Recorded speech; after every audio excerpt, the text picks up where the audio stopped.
Club. All right, so the whole thing that I want to talk about today, honestly, I'm pretty excited about it because financing out of state has always been an issue for me personally because I am not a W-2 earner. And I know some people that are W-2 earners might even have a high debt to income ratio. So some of the products I'm going to talk about, the loan products, you don't need a W-2 to do it. If you have a W-2, obviously it's stronger, especially if you're making good income and all that, then by all means, always go W-2 conventional.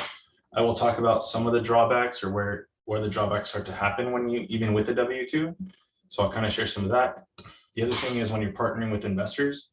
So as if you guys want to scale, then at some point, right, you run out of your own capital. You want to start figuring out, okay, how are you going to partner with investors? What are you going to offer them? How are you guys going to split the deal? Things like that. And then what kind of products, what kind of loan products you want to offer your investors so that they don't feel like they're personally liable, or do you have to use like their W-2, right? So I'm going to go over that type of stuff right now. Any questions from you guys in terms of what you're trying to get out of this? So I make sure I cover it.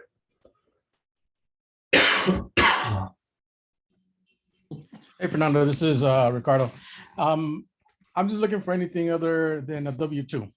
Any kind of creative financing. I know you could do like seller financing and things of that sort, but any other options or any other routes, we're willing to take a look and try it out. Likewise for me, yeah. I think at the meetup last week, Fernando, I think you talked about the DSCR loan, and that really intrigued me because my W-2 and my girlfriend's W-2 is I feel like it's not the strongest. So I always felt like, damn, there's no other way to get a rental. All right, I'm gonna show you some cool stuff right now where they don't look at your income. They only do credit check and they only look at the income of the property. And I'll kind of go through that right now. That's all right, guys. Eddie, do you want to share anything? You good? All right. I'm just trying to learn something new, so yeah. Cool. No worries. All right, let me share and we get into this. Oh, wait, this is not it.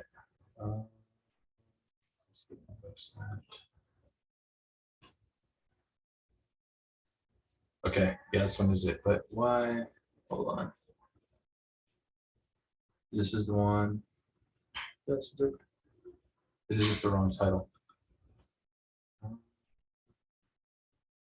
Sorry, guys, you're watching me edit this right now.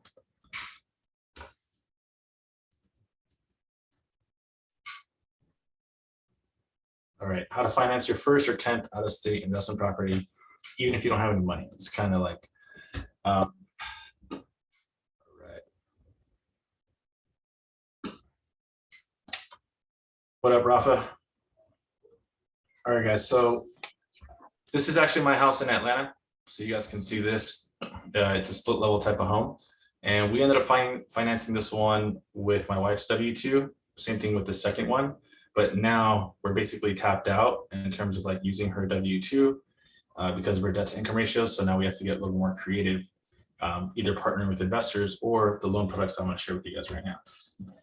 So the big idea is like we often think that we need our own money or we need a W-2 to buy real estate. And then, like I said, today we're going to talk about that's not the case, that you're going to be able to do it yourself or with investors, right? All right, we got more people coming in.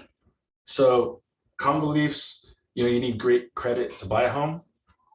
You can get in with like 680. And there are obviously ways to like increase your credit score, but 720 is where you want to be. And a lot of people tell me like, oh, I really want to, keep my W-2. So W-2 is great, especially when you're going to do like a 3.5% down or 5% down and you want a house hack. Like your W-2 is perfect for that. So you can get that lower down payment. So you got just lower cash in the deal. But you need your own money. Like another common belief is you need your own money to buy real estate and therefore should wait until you've saved up enough money to buy like your first investment properties. This is kind of some common things people come to me with. All right, we're gonna get into this. So benefits of home state versus out-of-state investing. I already talked about the home state. So when it's owner occupied, when you're living around the area that you're investing in, you can put 3.5% or 5% or 10% down, owner occupy it. You can still rent it out. It could be a rental, or you can house hack it. So you can do this with like multifamilies, 1 to 4 unit. You live in one unit, rent out the other 3. Or if it's a house, you live in one room, you rent out the other bedrooms. And so that's like house hacking. So you're still, basically it's an investment property, having to pay down your mortgage and all that stuff and your principal, and you get to live in it and chill. All right, get somebody else hopping in. So, and then there's obviously the feeling of building your own home. My wife and I rent, and sometimes, I'm not gonna lie, it does suck having to deal with the landlord, but we have our wealth goals in mind. So we know that we're investing out of state to create cash flow so that we can live here in California, 10, 15 minutes from the beach, have a nice neighborhood, stuff like that, without having to spend millions. All right, some of the cons of investing in your home state. It could be some insane prices depending where you're at. When you get into this massive debt, you're obviously considered house poor. So you own this like nice piece of property. A lot of the times, at least like my family, their main house was their investment. And that used to be like the ideology. Now, I'm sure if you guys are on the call, you probably want like 5 or 10 homes, create cash flow, let those be your investments, and those pay your expenses. You kind of become financially independent. High property taxes if you live in California, pretty crazy. And then costs are not fixed. So when you live in a house, you have to consider like the costs stack up. You have your principal and interest, your mortgage, and then you have lawn care, landscaping, roof, breakdown, capital like CapEx, all this stuff keeps stacking and stacking up. So that's why we're not always, at least my wife and I, we're not in the mindset of we want to buy a home to live in it right now as an investment. We'd rather go and invest out of state. And pros of out of state, you got to learn new investment strategies that can be repeated to build wealth, which is I've shared with a few of you guys. Less expensive homes. Right now we're finding homes for like $130,000, $140,000. So a lot less expensive. We bought our first property for $165,000. It's now worth $250,000. And so now we're buying homes that are like at $230,000 to $250,000. And again, less property tax. There's more inventory when you go out. You can still get good properties. You can leverage more debt to scale more properties. The cons, right, when you get into out-of-state investing is you're going to be paying more for the property. You're going to be in 10 to 20% down payments, which is that's a big bummer. I'm not going to lie. And you're going to need to learn how to delegate responsibilities. You're going to trust people. All right, we got a few people coming in. So that's a con of investing out of state. Trusting others. You're not local. Let me make sure that people really quick.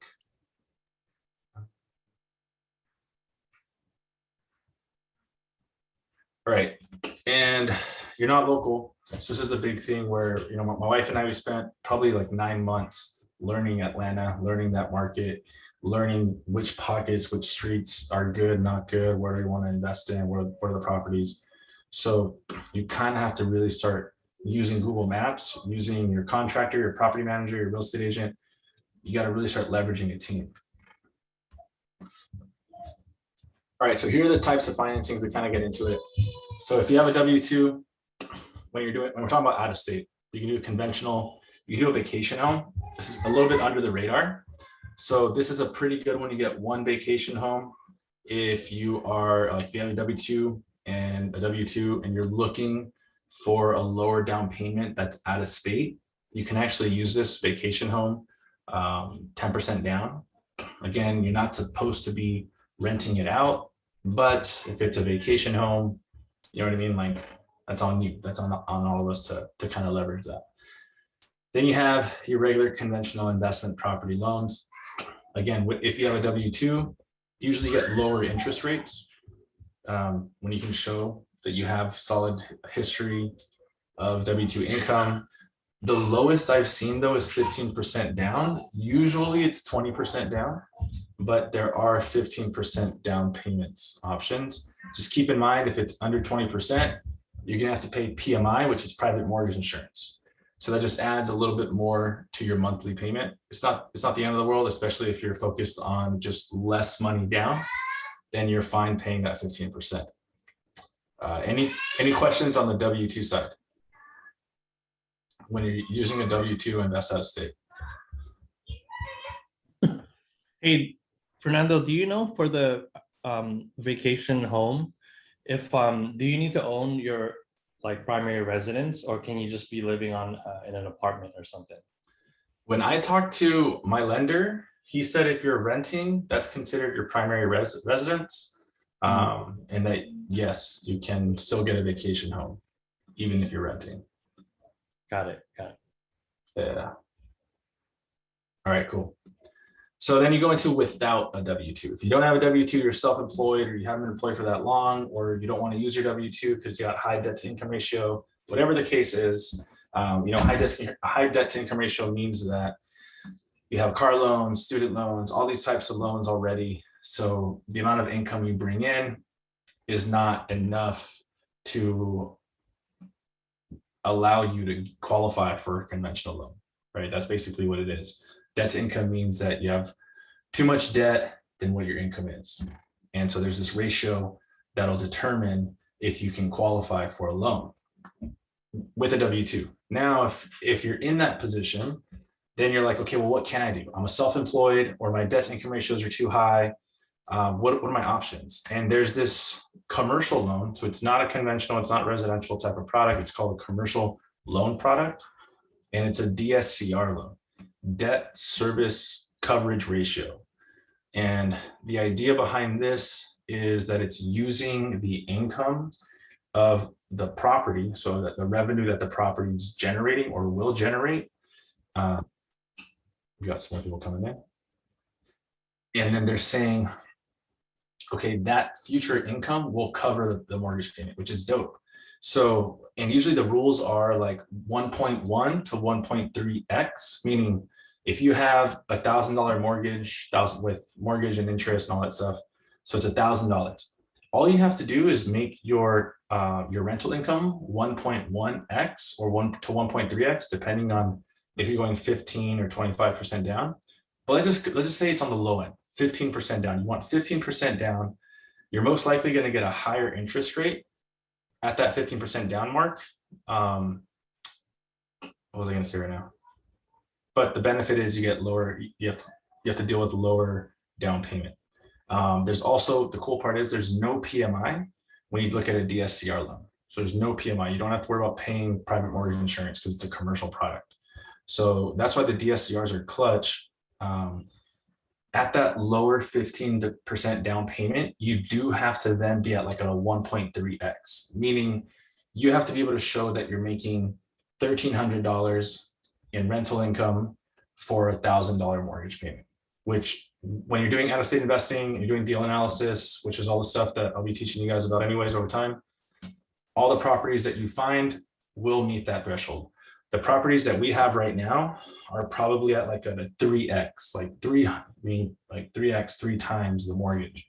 So our mortgage might be $1,000 to $1,500, and our rental income is like $4,000 to $5,000. So it's substantially like multiple times over. All right, so that is the DSCR loan. That's like, I would call this I don't know, like a normal DSCR loan. Any questions on this one? Because then I'm going to go into this one here, which is it's a DSCR loan, but it's an adjustable rate mortgage. So it's called an ARM. Hey, Fernando, I do have a question. On What's up, the DSCR loans, are the fixed rate or the interest rates also follow the feds, or are they completely different?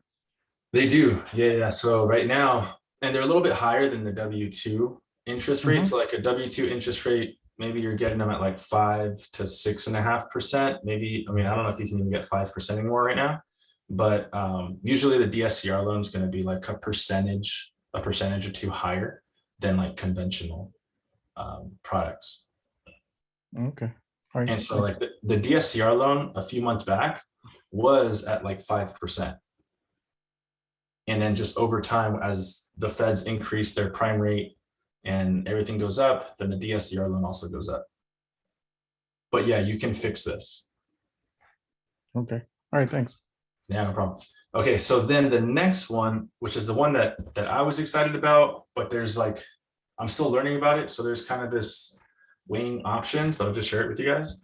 It's called an adjustable rate mortgage. It's an ARM loan, ARM. And you guys can look it up. There's mixed feelings about this type of loan because it was actually back in 2005 when the ARM loan was being introduced to a ton of people.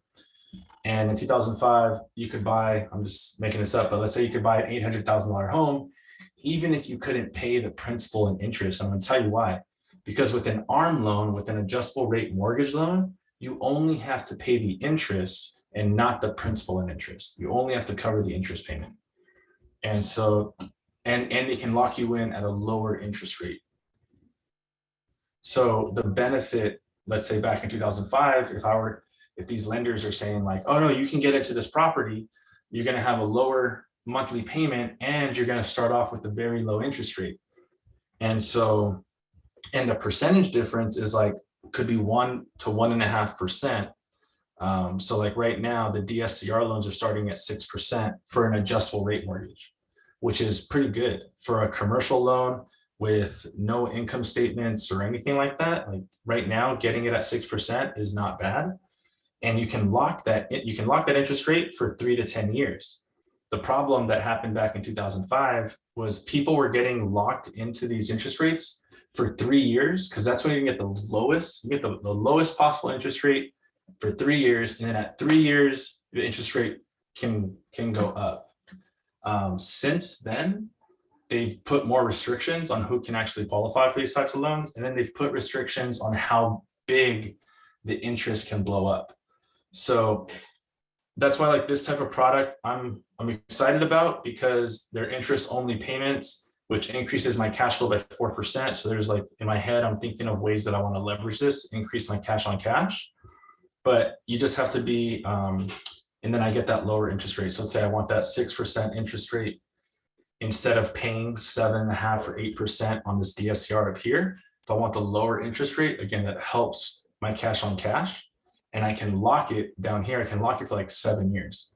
And the cool part is that at the 7-year mark, I can choose to refinance. So I don't even have to, at the 7-year mark, sure, the interest rate can go up, but I can also choose to refinance out of that loan and go back into a regular DSCR loan. Let's say if interest rates have dropped, or I could sell the property, right? There's a lot of different things that you can do once you finally get there. I don't think I would do a 3-year lock. I think that's too fast.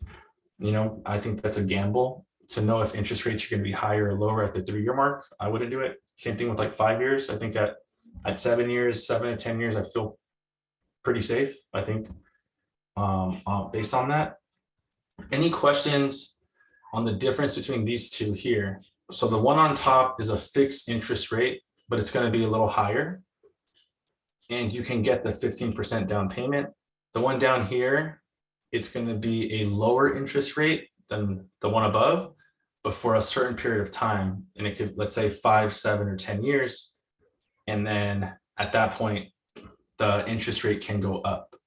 Now, the most it can go up is actually 5% from the starting point. So let's say you got locked in down here at 6%, and in 10 years, you have to then, like, the variable rate adjusts. So it can go up as high as 11%. But like I said, at that point, you can refinance. You probably have appreciation in the property. You've already have more cash flow because of it. So I'm just sharing the types of loan products and like what else is out there, so that you guys like know and start weighing your options as you start getting into this. What are your guys' questions on the DSCR loans, either the fixed rate or the adjustable rate mortgage? Yeah, I actually, well, I guess you kind of answered it already. I was gonna say, if you were gonna lock in that interest only payment, which sounds pretty sweet, because it could increase your cash flow, right? I was gonna ask you like, so what are you gonna do after after that mark stops? Or would you just refinance? or sell the property. Maybe I don't know.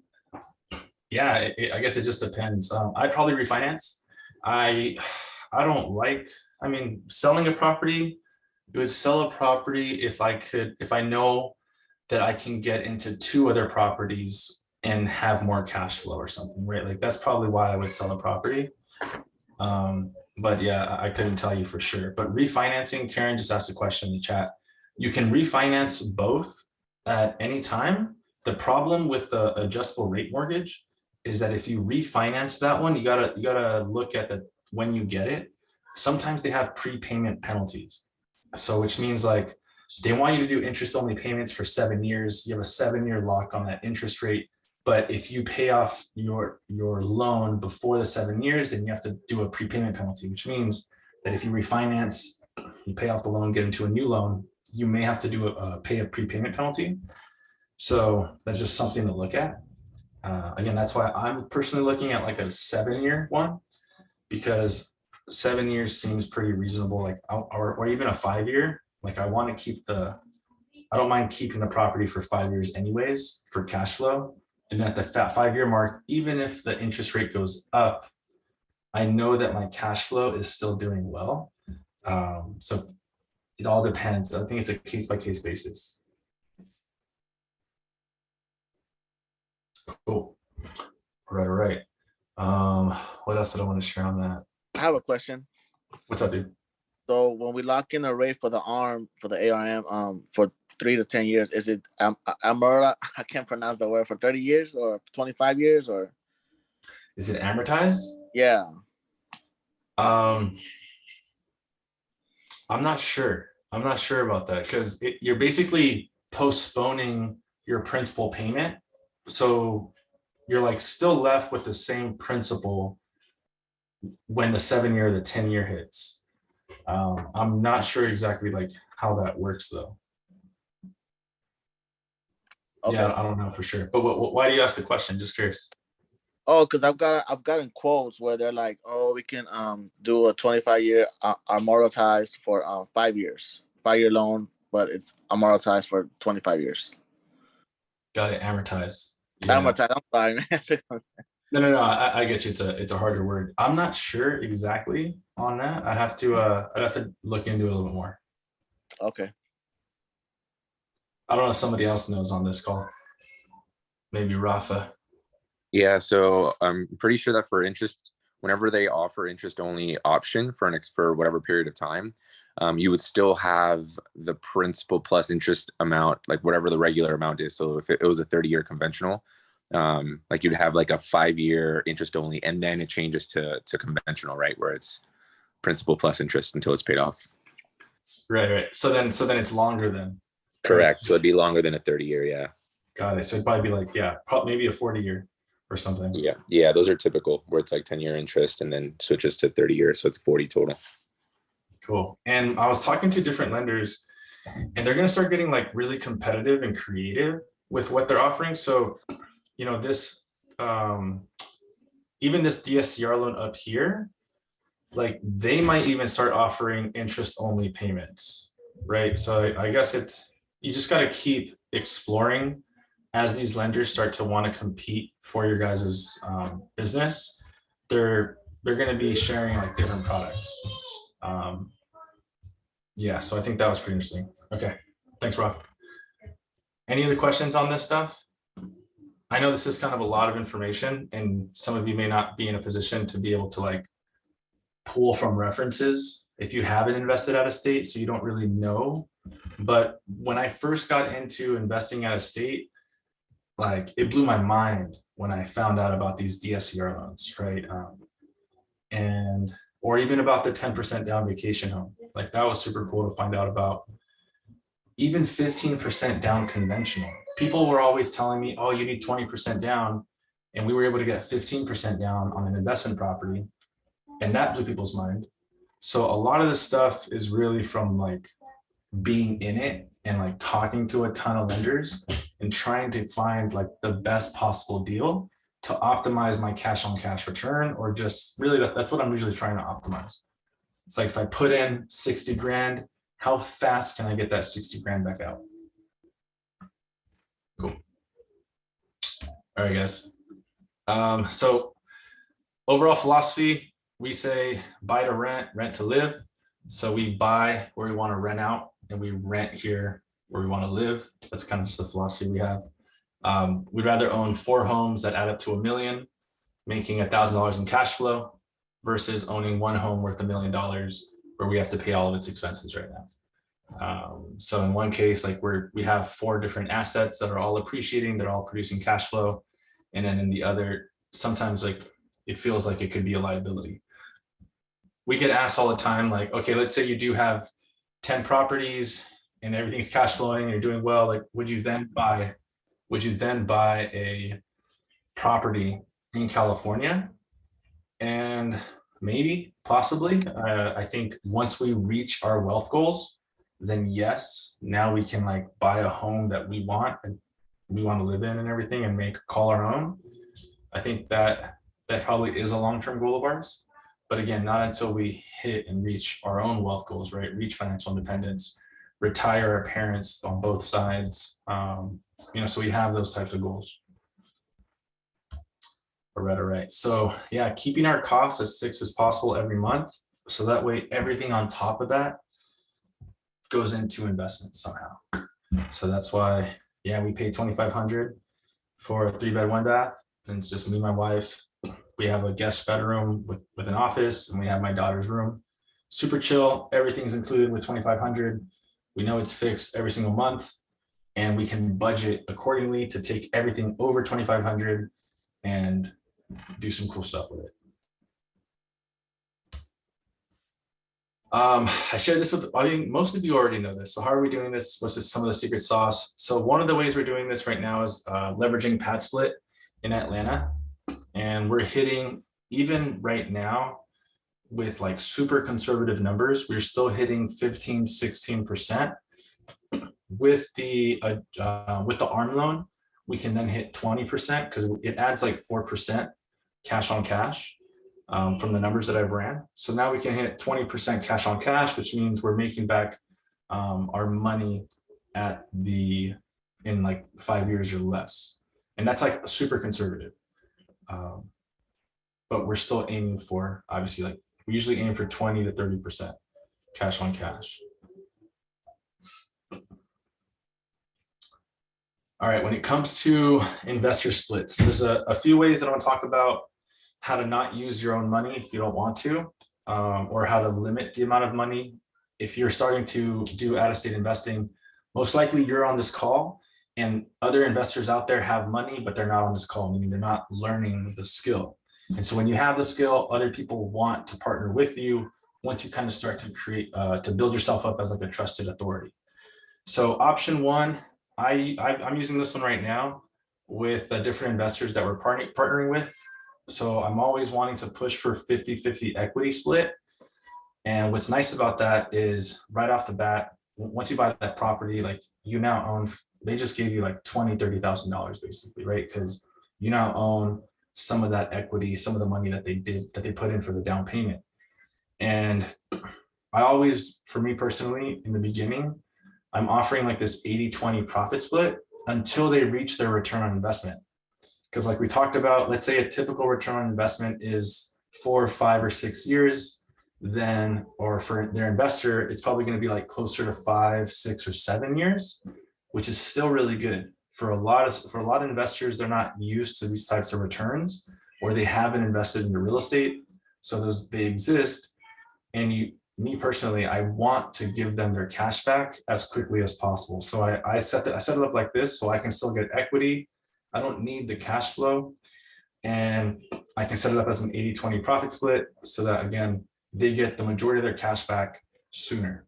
If you're in a different position where you might need more cash flow or you want to get paid for certain work, then you can offer them more equity, charge a management fee, and then split it 70-30. So you are getting more cash flow. I mean, you could even, all this stuff's negotiable, right? Option 3, just do 50-50 everything, right? 50-50 equity, 50-50 profit split. This is probably going to be easier to scale with. Once you have a ton of experience or you have a lot of houses, then you don't really have to settle for negotiating because you got a good demand. Option 4, this is advanced stuff. Like I'm getting into this right now, but basically option 4 is I'm not giving anybody equity. Option 4 is I am bringing the property as an opportunity. I'm borrowing just money from people who have money. This is actually a really nice option for investors who have money, but they don't want to lock it up for 5 years. So what they do, so what you can do with them is like, hey, I have an option that gives you 12% returns and your money back in under 12 months. And they're like, okay, cool, that sounds good. You take their money, whatever the down payment on the home is, you go put it on a property, get a hard money loan on top of that private money. The private money usually going to cover your down payment, your holding costs, stuff like that. And then you go get hard money, purchase the property, pay for the rehab. This is where you implement what's called the BRRRR strategy. Buy, rehab, all the way up to refinance. You guys got to remind me what the other R stand for. So 0% equity for the investor. So once, like what I'm doing, what I'm looking into right now, I'm just going to be borrowing straight cash from investors, putting it into the BRRRR strategy, moving it into pad splits, burring it out, keeping the pad splits, like keep the cash flow. And I'm probably going to have to leave a little money in the deal, or if I'm able to BRRRR everything out, give it back to the investor. But most of the time the intent behind the BRRRR is to pull all the money out, pay back your investor with the interest. And then now you got a property. You basically just bought a property that's cash flowing without using your own money, right? You only use private money, you use hard money to buy the property. And then when you refinance, you're using one of the DSCR loans, right? You're using one of these two right here. So throughout that entire BRRRR process, you didn't use any of your own money. Okay. I think we just talked about that. That's it, guys. This is everything. So I wanted to what's up? Sorry, dude. That's a crazy concept what you just said just now. Yeah, I mean, it's advanced. That's what I'm saying. Like you start, I kind of showed you guys where you could start using your own money, whether you're W-2 or not, using your own down payments and all that stuff for out-of-state investing. And then yes, that next level is getting into like advanced BRRRR strategies.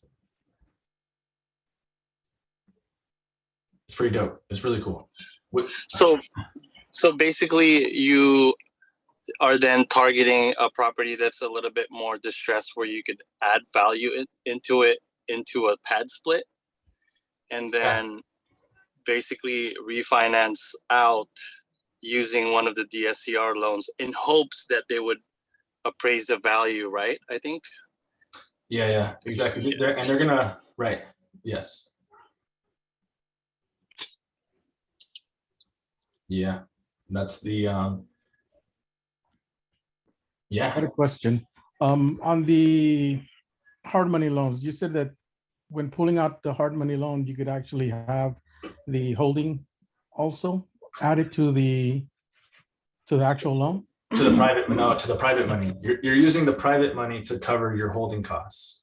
Oh, so you're using the private money for the holding cost and the down payment and okay. Right. And usually there are hard money lenders that will cover 100% of the rehab. Yeah. Okay. And yeah, that's it. Okay. Cool, guys. Any other questions? I know some people are on the phone here. Karen, hey there. Any questions?